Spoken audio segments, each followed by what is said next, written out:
Welcome to Daring To, a podcast that finds out how CEOs and entrepreneurs navigate today's business world.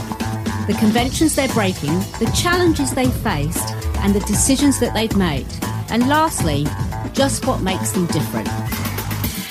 Well, joining me today, what can I say? This is like, being with my soulmate today, right? Because we are both passionate about something that's really important, which is leadership.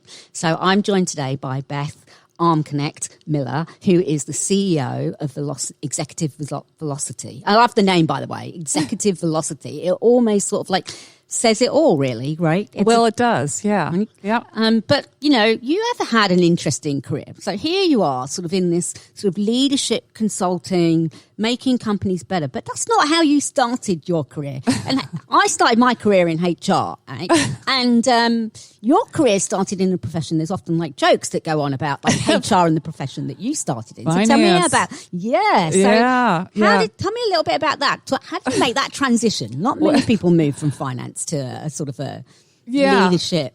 It was, there were a number of steps. And at the time when I was working in finance, I was working for DEC, which was Digital Equipment Corporation. A lot of people listening probably have never heard of it before, but the remains of it is Hewlett Packard. And I was in finance for 7 years. About 3 years into it, I was like, I'm good at this, but I'm not passionate about it. This is not where I should be. Mm-hmm. So I was very fortunate. They were hiring people internally to develop them into salespeople. And the deal was, we'll train you, Beth, but you have to move. We're not going to keep you up in New England. I was like, that's fine. I'm done with the winters. So that's how I got to Atlanta. Okay. And it was a great experience, great training. And when I got down here, one of the lessons I learned was that you leave managers, not companies. And I had just the worst manager down here. If he's listening, he better take some advice. That's I have what we're saying. I have no idea where he is. We won't mention his name, but we hope he's listening because he might hear some words of wisdom. Yeah, so I made the decision to leave. Digital had been wonderful to me, but I made the decision to leave. And that's when I left, I met my husband. He had started an accounting temporary services firm.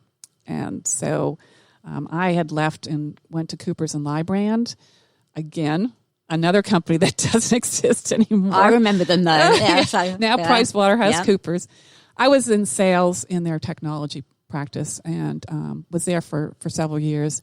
But my husband convinced me to leave, and become an entrepreneur, that's really not my comfort zone. He is much more of an entrepreneur than me. I think you're being far too modest because the company grew to be one of the fastest growing companies. Yes.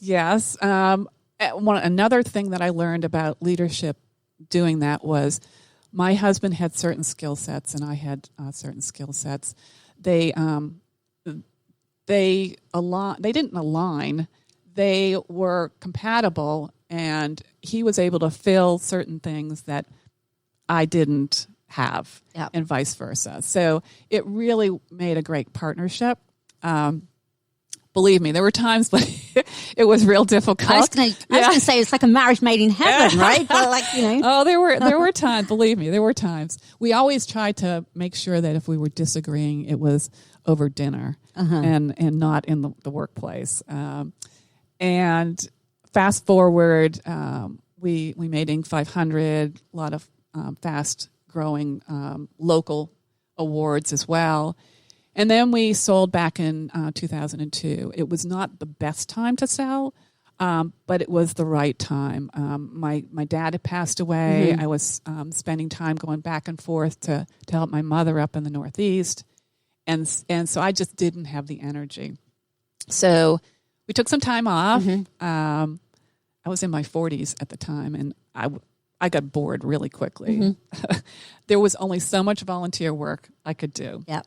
And so I had gone through Leadership Atlanta, had met a lot of wonderful people there, And one of them was Dave Peterson, who had started North Highland Consulting here. Wonderful guy. And he was the one that led me to Vistage. He had been a member for many years, and he basically said, Beth, my Vistage group helped me through a lot of difficult times, and got to the point where I could step away and be on the board. And he said, I think you'd make a great Vistage chair. So that was back in 2005. And if people don't know about Vistage, it's actually a renowned sort of global group that offers like a huge amount of value to businesses of like small to medium sizes that people can be part of. And obviously you are involved in it and have been involved in it. Tell us a little bit about that, because often like we don't think we focus a lot on leadership and like what corporate companies need, but actually as a small to medium sized business, it's so critical, isn't it? Yes. I mean, and because I had been a business owner, I knew what I had kind of missed. And that was somebody from the outside or people from the outside that could advise you in a safe environment. And that's what Vistage does. It brings business owners, presidents together on a monthly basis. It's like an advisory board or a brain trust. And it allows you in a safe place to bring really significant issues and get advice from your peers. So there's no competitors.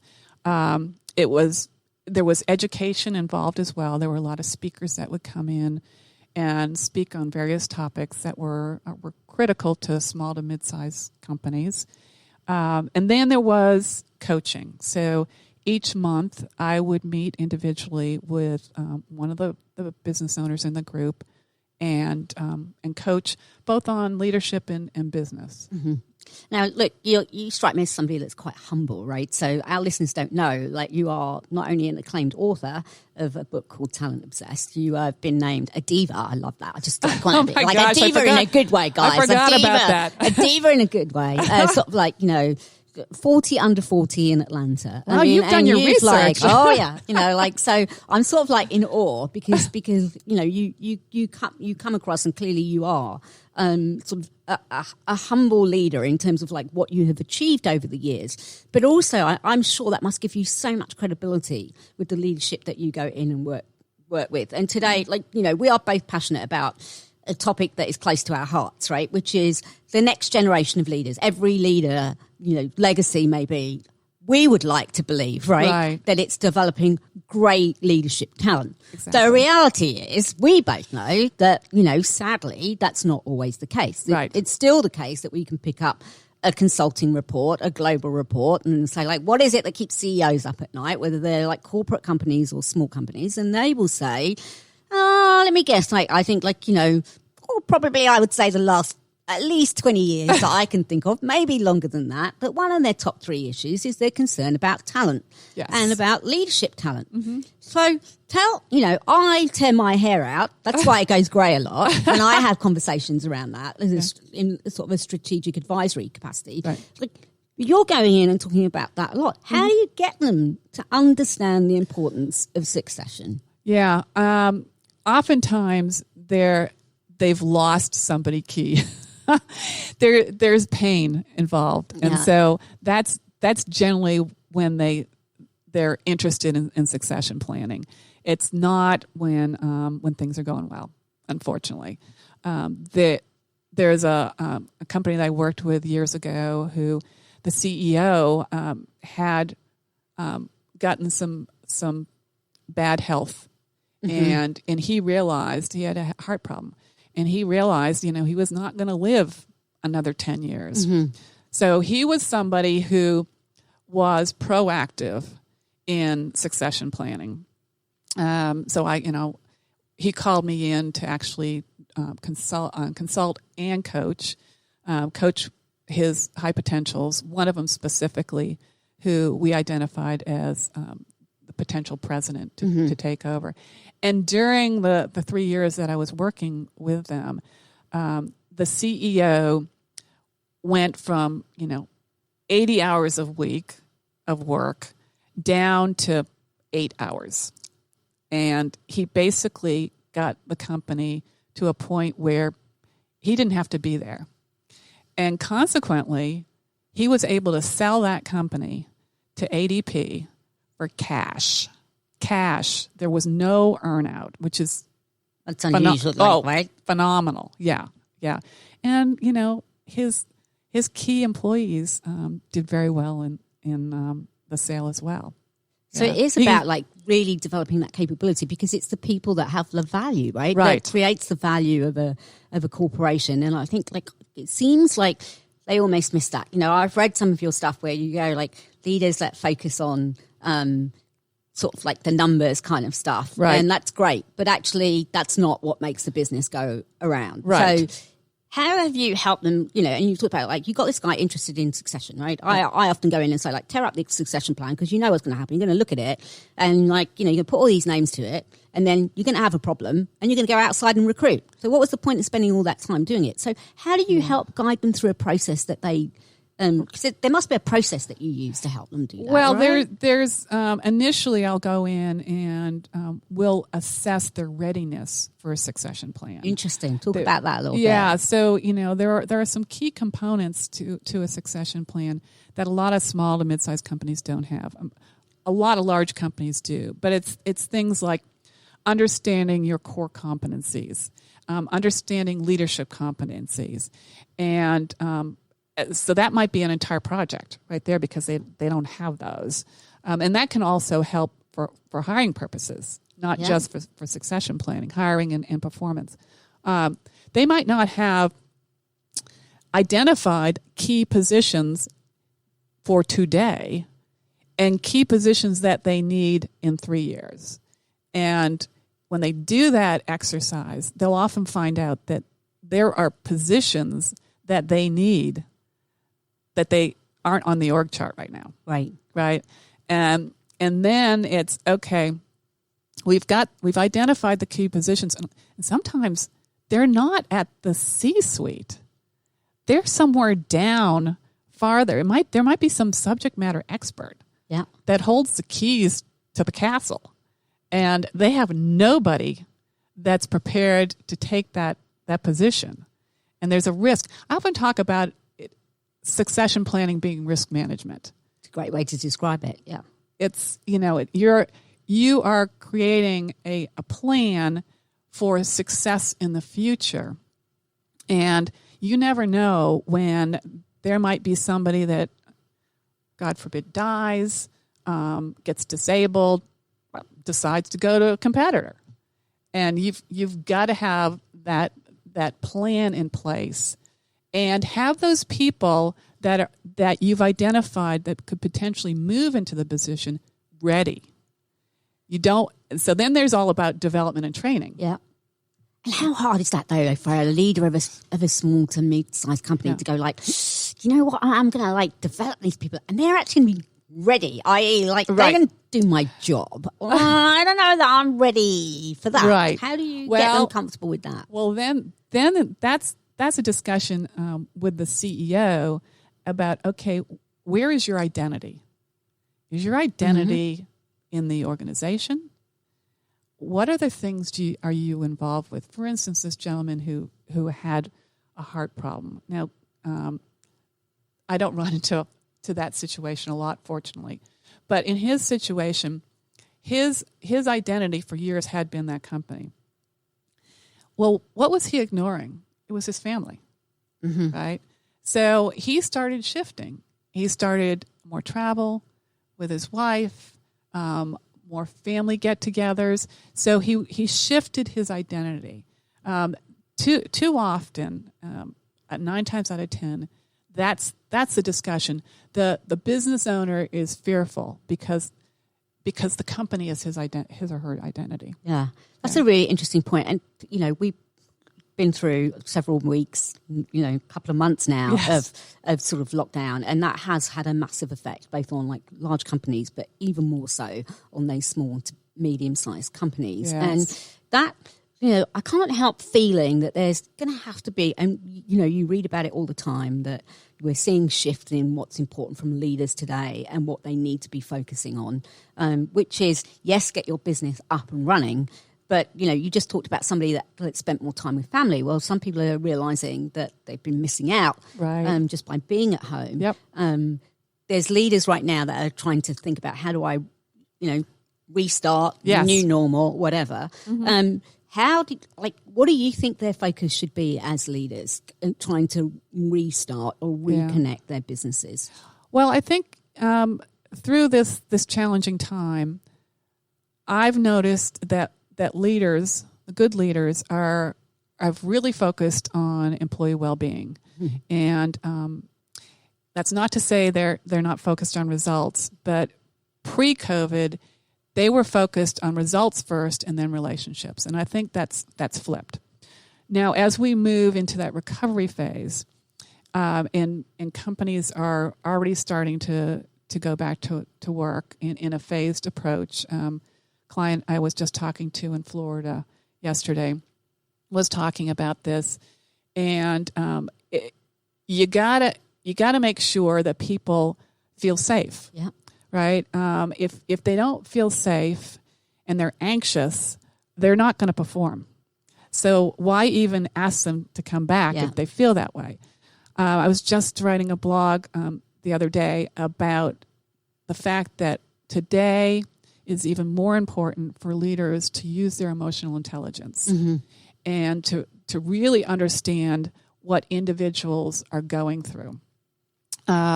And then be really clear of here are our plans, here are our backup plans if something should happen, right? This company in Florida happens to be in a county that they've just peaked. Right. And they've got a lot of individuals who are stay-at-home moms, people that are taking care of the elderly. So they've phased it where, okay, if you don't have any kids, you're single, young, well, you're the first phase that we'd like to come. But that's not to say that that's a blanket. Yeah. Right? It's okay, be aware when you're having conversation, and of course it's going to be video. It's going to be good old Zoom, where everybody is tired of hearing Zoom. But anyways, be really conscious of the tone of their voice, body language, and their just connecting to them, right? Exactly. Like making that connection is quite hard virtually in some ways, right? It's like we've kind of done it in the past a bit, but not with a real focus on actually this is our only way of communicating. Exactly. Normally it's been, well, I'm going to have this virtual teleconference, but I know I'm going to see this person in 2 days, so I can follow up with them in person. That's a whole capability set that maybe leaders haven't really honed. Right. So what kind of advice or tips do you have to them to kind of hone that capability? Yeah. I think, there's, first of all, get real with your self-awareness. I love that. Get real with you. I love that. Yeah. And, how are you showing up to the people that you're leading? And, if you're fearful, they're going to know that. Yeah. Right. So you've got to have that courage to be out in front of it. And then, there are people that around you that you trust and respect. Ask for their feedback. What can I be doing differently? Yeah. And make sure that when you ask and you listen to their feedback, that you do something with it. Yeah.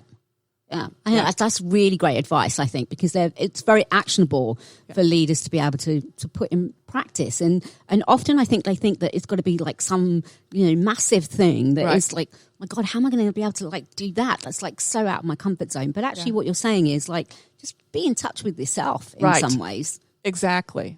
Yeah.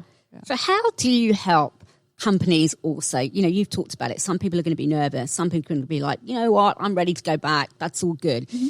It's almost like we're going to have this melting pot, I feel, of all these different feelings and emotions. That's right. And so this whole thing about like diversity for me takes on a completely different meaning, right? Mm-hmm. What do you think about that? Like, how can companies sort of address that in the longer term? Because I think it's bringing to the fore, in a good way, maybe, how to think about diversity. Right. And strengths of that. Yeah. I'm hopeful that, we come out of this as leaders focused on a different set of priorities. There's been a lot of talk over the last 10, 15 years about culture and values and purpose. And I think that... A lot of talk, right? Right. You and I both know it's a lot of talk, right? Exactly. We want it to be different, but it's a bit of talk. It is. And I think there are some companies that do that very well, but not a lot. And I think the leaders that have gone through this, and they've learned a lot. And they've learned a lot about their teams. They've learned a lot about themselves. And I would be hopeful that on the other side of this, that they continue to focus on the people first. And then through that, they're going to get the results. And in terms of like developing the next generation of leaders, like think like that, right? Because I think, through every crisis or every sort of, misfortune comes opportunity. Right? Yep. And I think actually COVID-19 is surfacing a massive amount of opportunity for businesses to actually step back, rethink, and reshape, right? In a way that they've not had that kind of burning platform to do. So that must help when you think about developing the next generation of leaders. How do you get companies to buy into that and not, get sucked into, we're a month back in and the numbers are not looking good and I just need to focus on that because that's the most important thing. Yeah. Clearly it's more difficult with the small to mid-sized companies because they don't have the resources that a Coca-Cola has or UPS. Yeah.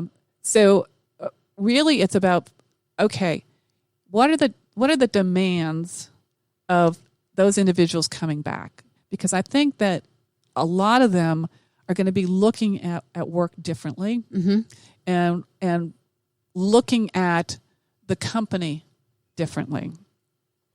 So I would be working with those C-suite to determine, okay, kind of looking out in the future again. Okay, we've gone through all of this.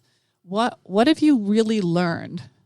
And what are you going to put into practice that makes sense for your organization? And what do you need to stop doing? Yeah.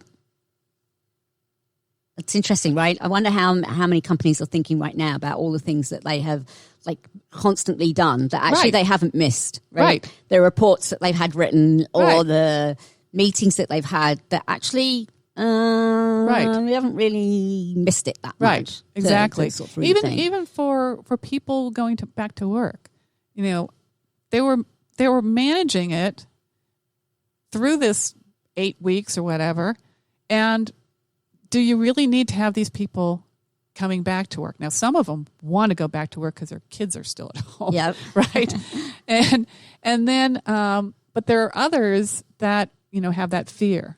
So you've got to do that delicate balance, to make sure that the people that are there at work really need to be there and want to be there. Yeah. So I read in the newspaper yesterday, coming from the UK, that one of the most prestigious universities, equivalent to like where you did your kind of leadership at Harvard, in the UK, that's kind of Cambridge University, announced that for their next year, they are going to run all their classes virtually. Yeah, and I heard that here in the States, they're talking about bringing the kids back to university in the fall through Thanksgiving. And then once Thanksgiving hits, they're going to go online. So, which is very interesting. Right? Right. So it's how a whole do you new think dynamic. So how, what does that mean for leaders? Right. So, you've got to rethink how you operate. Now, there are some professional white-collar companies, this has been a a series of changes constantly as you got information. And they've been able to run. And now some of them had to like healthcare, for instance. There have been a lot of layoffs there. And retail can't do it, right? But as it relates to those kind of white collar jobs, there are a lot of ways that you can be operating differently moving forward. You've got technology. It's not like this happened.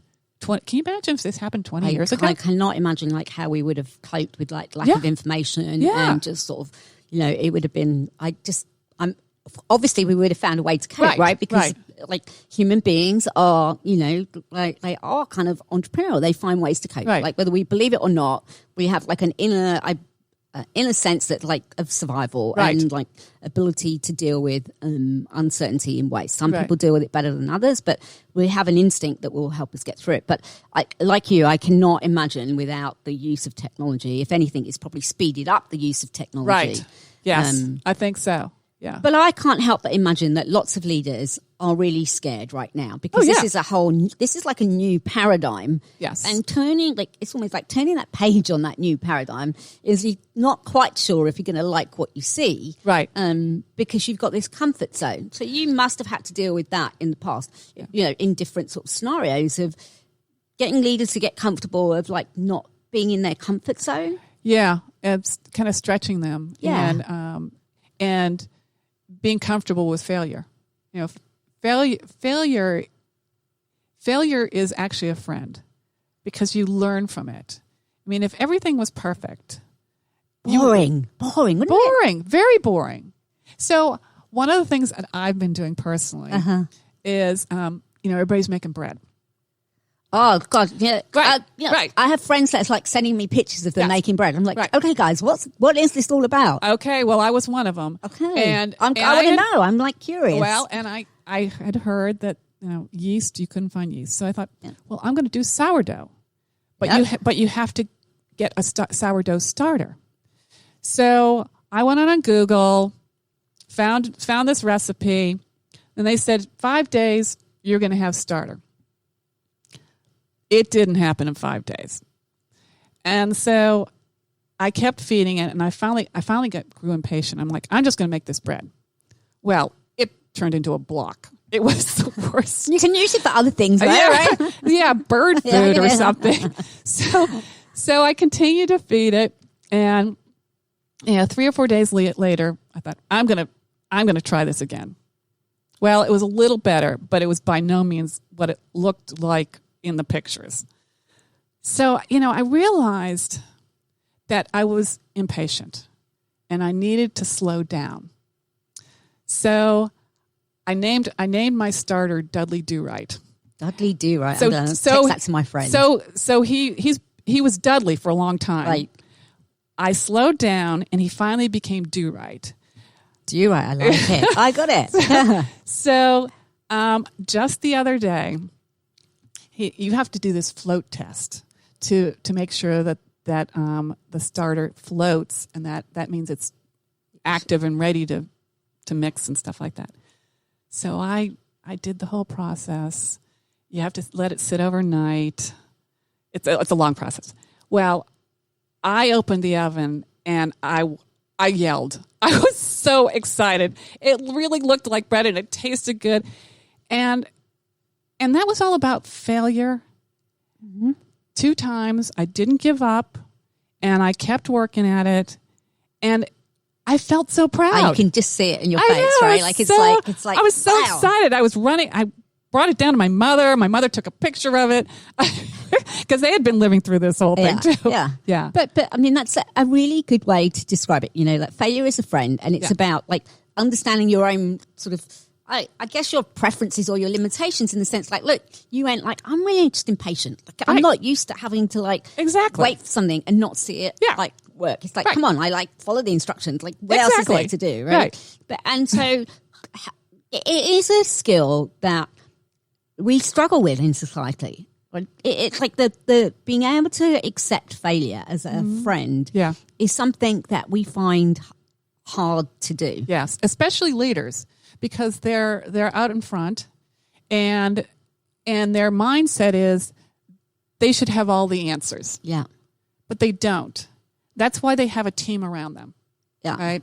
One of the things that I work on often with leaders is, especially new leaders, is they're always trying to solve the problem versus coaching somebody through the problem so that that person is actually solving the problem themselves. So they're basically enabling people to keep coming to them with problems. I liken it to, teach them to fish, don't keep throwing them the fish. Yeah. I know that I have to practice that so much because I want to help them. I'm like, oh yeah, I know how to solve that. Right. And it takes a lot of self-reflection, but you also have to back from it. But you also have to slow down. Yeah. Because it's really easy if you've got the solution to throw that fish. You have to slow down and ask the questions, get that person to self-reflect and come to their own solution because they'll own that solution. Yeah. Yeah. And so, new leaders, I think that is such valuable advice because there is sort of I'm a new leader, look at me. Everyone's eyes are on them. Right. They want to be able to perform. But there's a lot that's going on right now and people are talking about it more and more, which heartens me, about leaders being humble, about humility being really, really important, that actually vulnerability is a strength, right? Yes. It's not what we have been brought up with. No. I can remember years ago working in a big corporate world where it was, how many times you slapped your hands down on the table and swore was showed how great a leader you were. Yeah. Right. And I'm I was a young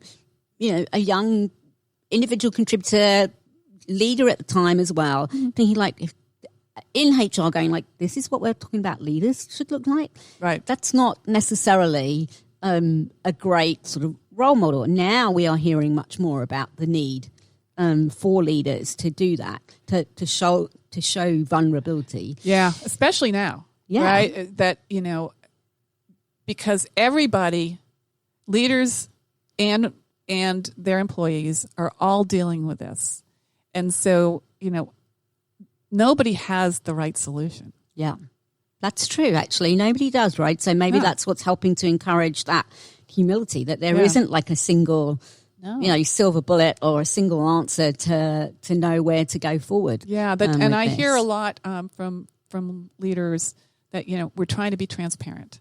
We're trying to communicate on a very regular basis. They do, a lot of town halls where the CEO is out front versus having the managers deliver. And that makes employees feel a lot more comfortable and safe that they're hearing it directly from the person that either owns the company or is leading that company. Now, you're a certified coach, right? Yep. So you spend a lot of time sort of coaching leaders and high potentials as to, helping them sort of grow and develop. Yeah. Over the years, as you've coached people, what do you think are the biggest areas where you see these are absolutely core skills that leaders really, that I really focus on coaching leaders? Yeah. And what are the ones that you go these are just you can spot these capabilities a mile off and say that's.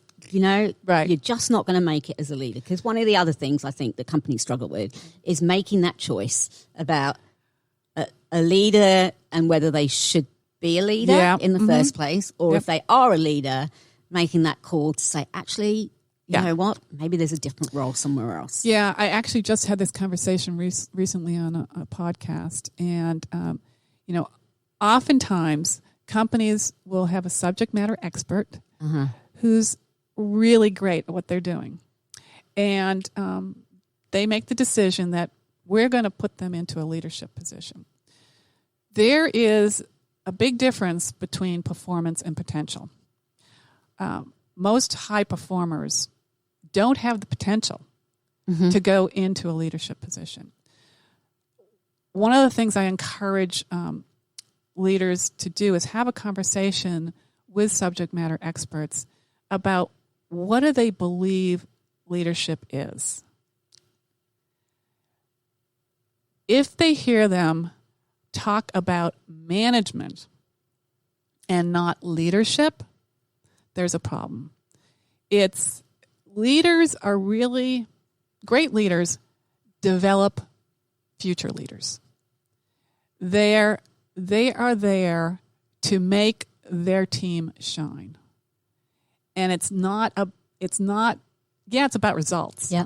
But it's through the individuals. And have you sort of, like, from your own experience, right? You grew a business, you grew it to be an amazing business that was then sold in value.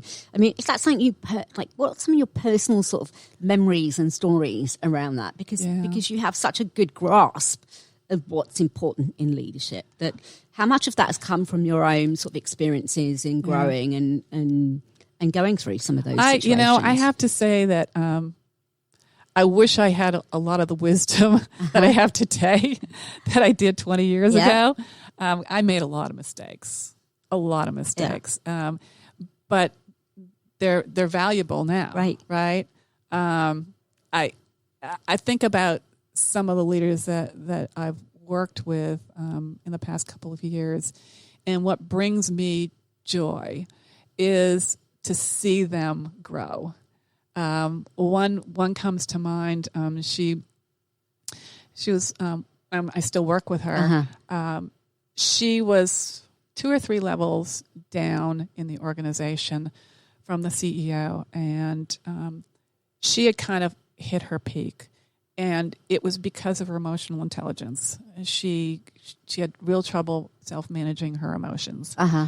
She could get angry pretty quickly, especially with other departments. Right.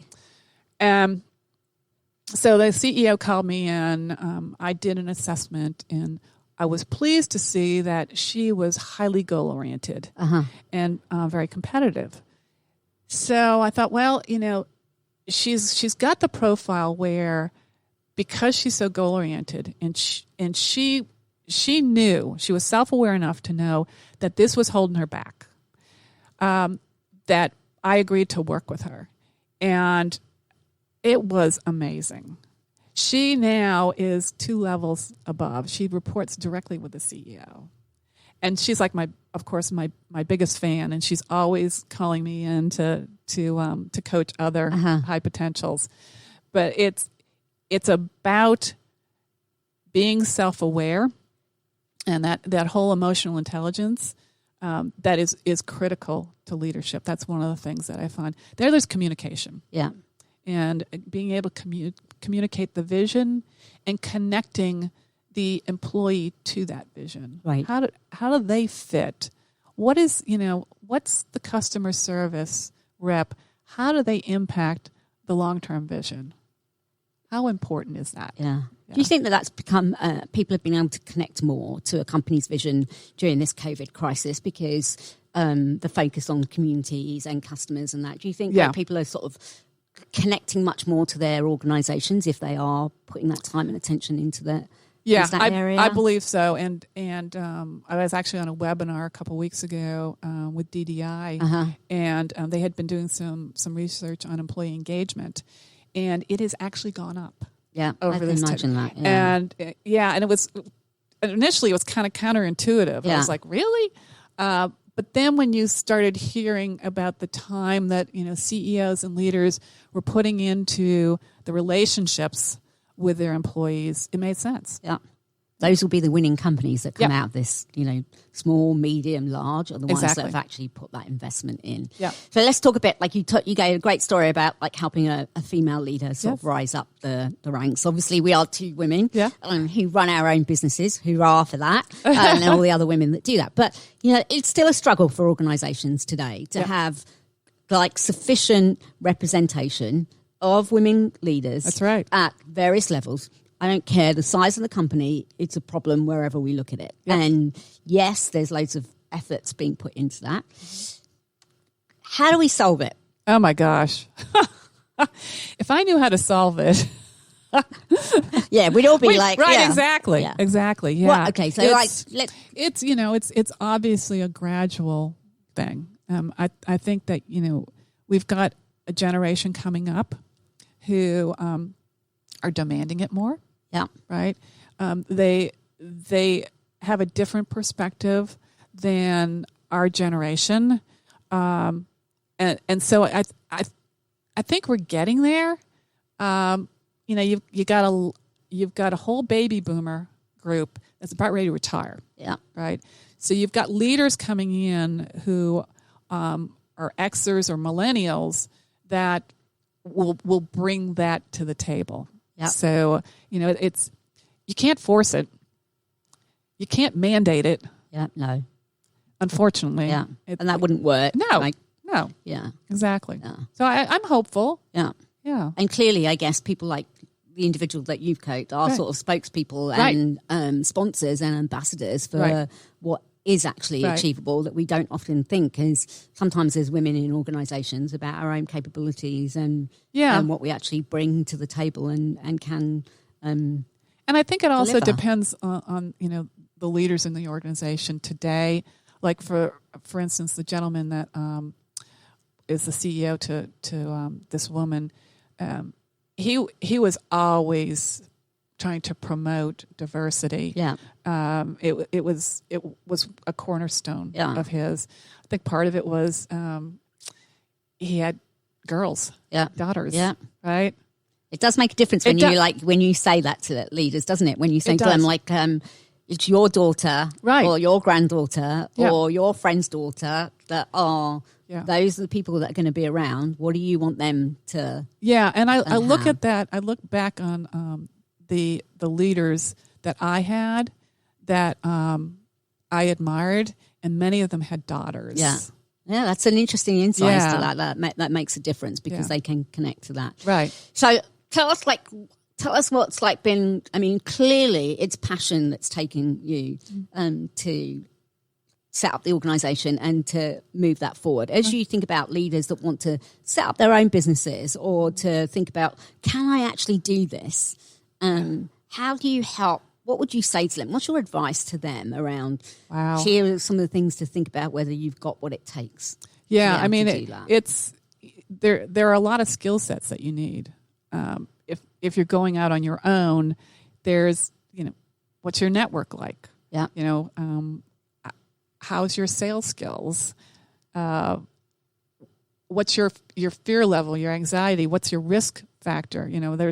There are individuals that I've met that think about it, but never quite do it. Mm-hmm. And there's also the personal situation. If you've got 3 kids at home, are you willing to step away and try this on your own when you have mouths to feed? Yeah. Right. We never had kids. Yeah. So it was a much easier decision to go out on our own. Yeah. Versus some other situations. Yeah. So I get, so you kind of like make that balanced choice. Make sure you do the kind of pros and cons of what you're doing, and make sure you've got kind of what you have said that companies need to do today is make sure you've got those backup plans in place that help support you as you go forward. Right. What's your hope for the small to medium-sized companies coming out of COVID-19, would you say, and how leaders are? We've talked about like what some of the things that we want leaders to be doing in terms of well-being and that, but what's your hope for things that will be different? What do you want organizations to look like?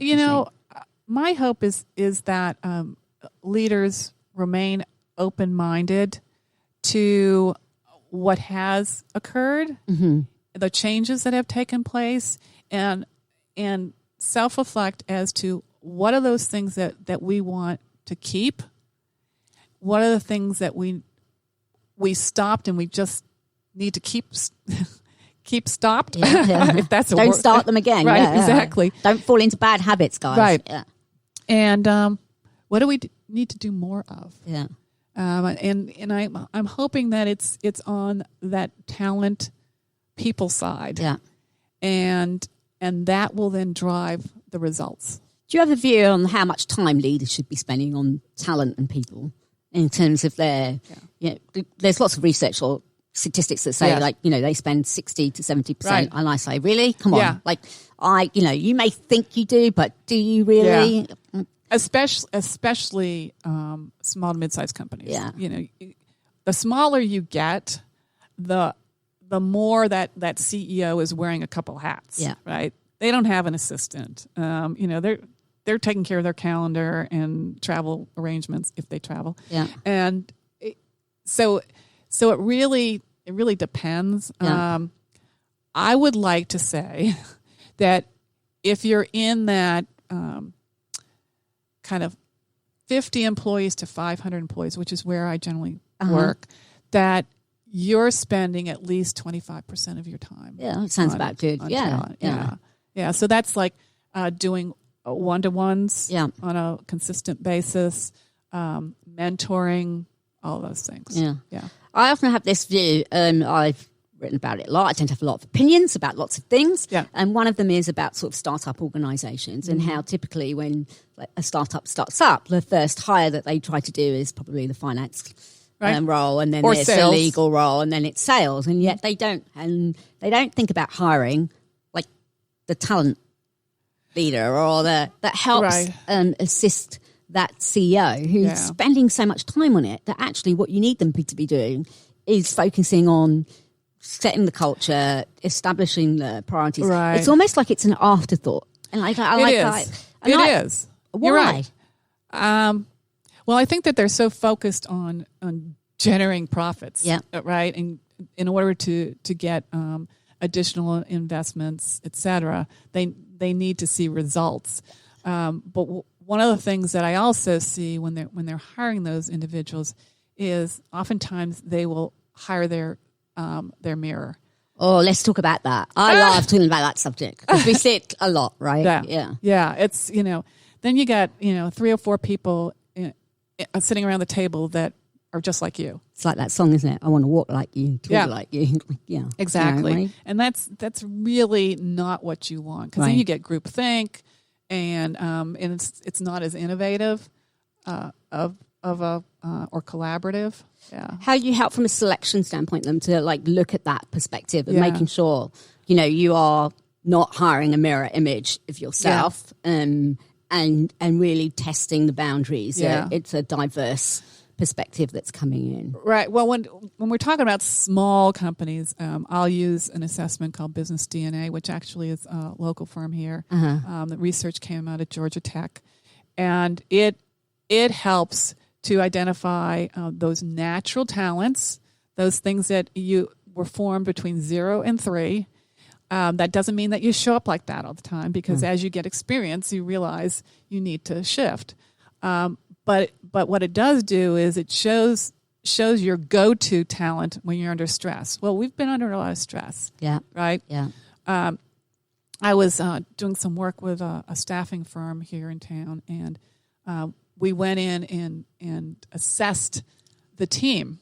And it was just like we talked about. There was 5 out of the 6 all had a similar profile. And the 6th one, this poor woman, she felt like she was a duck out of water, because she was really planned and scheduled.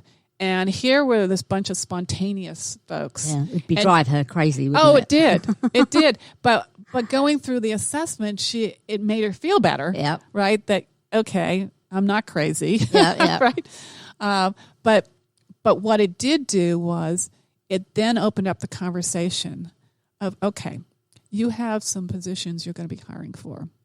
What do we need to be looking for to make this team more diverse?